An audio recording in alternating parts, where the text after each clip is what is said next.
Hi guys, Elizardo Mercado. Pag-uusapan natin yung CSP exam. Ano ba yung pagkakaiba nito sa NIBOSH? Kailangan mo ba ng CSP?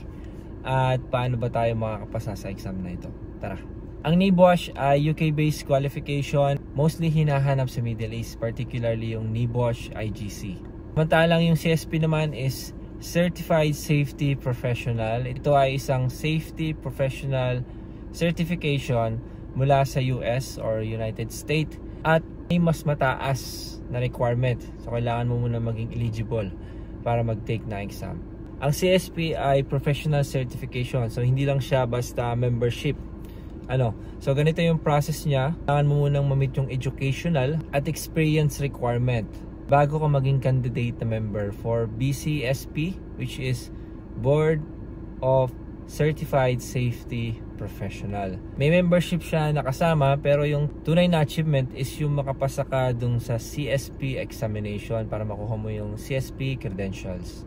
Magpapatunay na isa kang tunay na Certified Safety Professional. So, kailangan mo ba talaga ng CSP? So kung seryoso ka sa career mo as health and safety, malaking tulong yung pagkuha ng qualification na ito, dahil kung mag-apply ka sa malalaking company or international company, malaki yung chance mo na matanggap. Hindi nga lang ito laging requirement sa Pilipinas. Sa US, yes, hinahanap ito. Pero sa totoo lang, dito sa Middle East, napansin ko na parang ibang company nag-start na siyang maghanap ng tao na may CSP pa nag-hire sila ng safety professional. Ngayon, paano tayo papasa ng CSP examination? Ito ang tatlong tip ko para sa'yo. First is gumawa ka ng plan at schedule mo. So wag lang nating sabihin na mag-aaral tayo pag tayo may time, pag tayo ay free. Kailangan natin mag-set kung kailan ba tayo mag-exam. Kailangan nating magawa ng schedule, kailangan mong hati-hatiin yung mga topics. Kasi pag wala kang target, wala kang schedule, for sure malilimutan mo yan at matatagalan ka bago ka makapagkuha ng exam or bago mo matapos yung CSP examination mo. Number 2 is i-check mo nang mabuti yung domain or mga topics. Kailangan i-cover mo lahat yung mga yon. Make sure na na-cover mo yung mga iba't ibang topic dito sa CSP.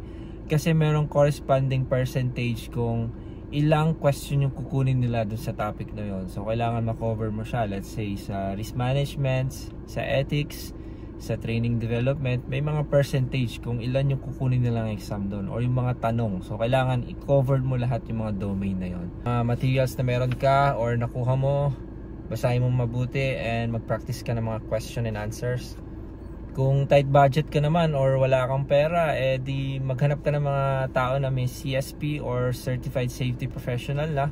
Then manghingi ka ng materials, yung mga questionnaires, yung mga exam materials na ginamit nila, di ba? Wala namang masama kasi wala kang budget. So bakit hindi, di ba? Sabi nga ni Stephen Covey, use your R&I or resourcefulness and initiative.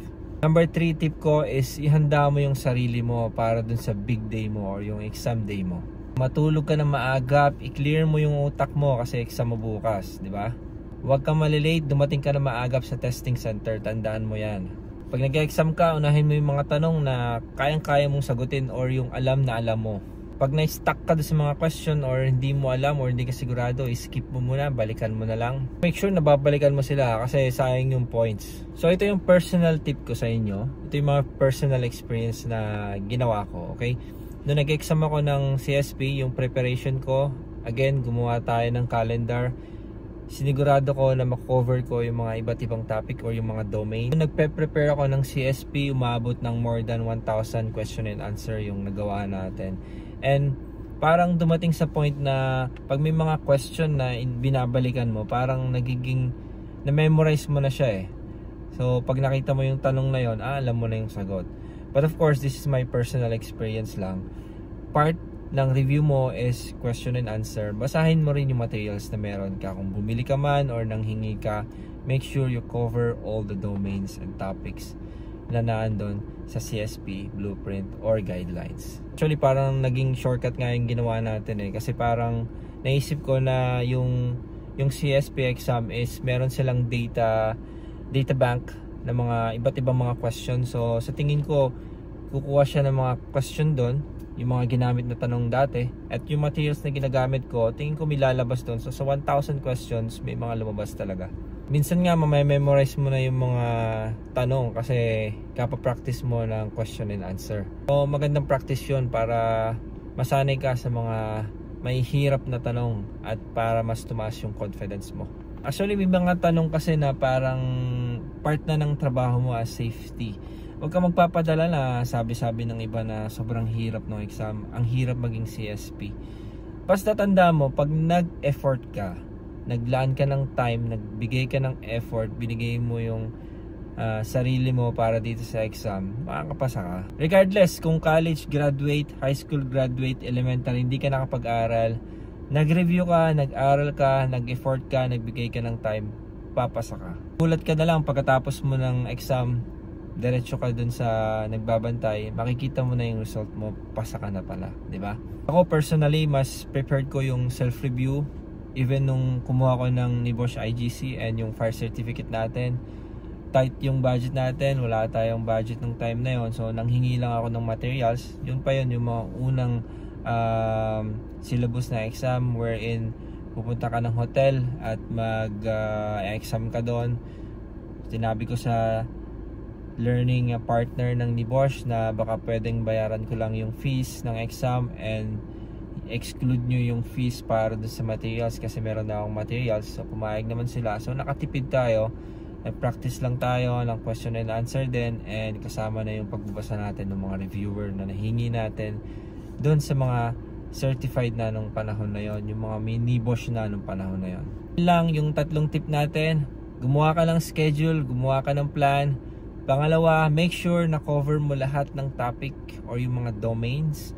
And number 3, huwag mong kakalimutan, ihanda mo yung sarili mo para sa big day.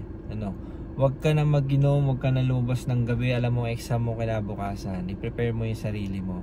Kasi sayang yung pinaghirapan mo. Baka pagpunta mo doon, magkameron ka ng headache, sumuma yung sikmura mo, nagtatay ka, whatever, maapektuhan yung exam mo.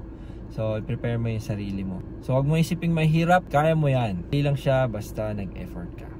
So, good luck sa'yo, ka-safety. Kung may mga tanong ka or may kailangan kang materials or mga questionnaires, mag-message ka lang, mag-comment ka, nandito lang tayo. Okay?